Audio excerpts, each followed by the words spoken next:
എന്റെ പൊന്നു വർക്കിച്ചായ, ഇതിങ്ങനെയാണ് കെട്ടിപ്പൊക്കി കഴിച്ച് ഞങ്ങൾ എങ്ങനെ ഇതിനോട് വഴി അടക്കണത്? കണ്ടില്ലേ, ഇതുപോലൊരു പ്രശ്നം നിങ്ങളെ നേരിടുന്നവരാണോ? ആധാരത്തിൽ എവിടെയും തന്നെ നടവഴിയെ കുറിച്ച് പറഞ്ഞിട്ടില്ലെങ്കിൽ മറ്റൊരാളുടെ വസ്തുവിൽ നിന്നും നമുക്ക് ഈസ്മെന്റ് റൈറ്റ് നേടിയെടുക്കാം. റൈറ്റ് ഓഫ് ഈസ്മെന്റ് പ്രകാരമാണ് നടവഴിക്കുള്ള അവകാശം നേടിയെടുക്കുന്നത്. നമ്മുടെ വസ്തുവിലേക്ക് വെള്ളം, വെളിച്ചം, കാറ്റ് എന്നിവ ലഭിക്കുന്നതിൽ എന്തെങ്കിലും തടസ്സം സൃഷ്ടിച്ചുകൊണ്ട് മറ്റൊരു വ്യക്തി എന്തെങ്കിലും പ്രവൃത്തി കാണിച്ചാൽ നമുക്ക് റൈറ്റ് ഓഫ് ഈസ്മെന്റ് ഉപയോഗിക്കാം. ഒരു വസ്തു വാങ്ങുന്ന വ്യക്തിക്കും വിൽക്കുന്ന വ്യക്തിക്കും അതുപോലെ ആ വസ്തു കൂട്ടവകാശമായി ഉപയോഗിക്കുന്ന ആളുകൾക്കും ഈസ്മെന്റ് റൈറ്റ് ക്ലെയിം ചെയ്യാവുന്നതാണ്. മറ്റൊരാളുടെ വസ്തുവിൽ കൂടി തുടർച്ചയായി 20 വർഷം നടന്നു കഴിഞ്ഞാൽ ആ വ്യക്തിയുടെ പുരയിടത്തിൽ കൂടി നടക്കാനുള്ള ഒരു അവകാശം നമുക്ക് വന്ന് ചേരുന്നു. ഇതിനെയാണ് ഈസ്മെന്റ് ബൈ പ്രിസ്ക്രിപ്ഷൻ എന്ന് പറയുന്നത്. റൈറ്റ് ഓഫ് ഈസ്മെന്റ് എന്നത് ഒരു വ്യക്തിയുടെ റൈറ്റ് അല്ല, മറിച്ച് ആ പ്രോപ്പർട്ടിയുടെ റൈറ്റ് ആണ്. ഇങ്ങനെ ലഭിക്കുന്ന അവകാശം നടക്കുന്നതിന് വേണ്ടി മാത്രമുള്ളതാണ്, മറിച്ച് ഒരിക്കലും ഉടമസ്ഥാവകാശം ലഭിക്കുന്നില്ല. ഈസ്മെന്റ് ബൈ നെസസിറ്റി ഉപയോഗിച്ച് നമുക്ക് ഒരു വഴി മാത്രമേ ഉപയോഗിക്കുവാൻ സാധിക്കുകയുള്ളൂ. Easement by prescription and easement by necessity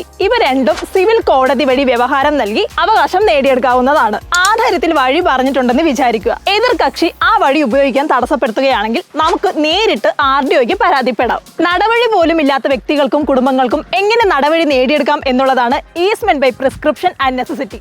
അപ്പോൾ ഇതുപോലുള്ള കൂടുതൽ ഇൻഫോർമേറ്റീവ് വീഡിയോസിനായി ഫോളോ എൽഫോലൻസ്.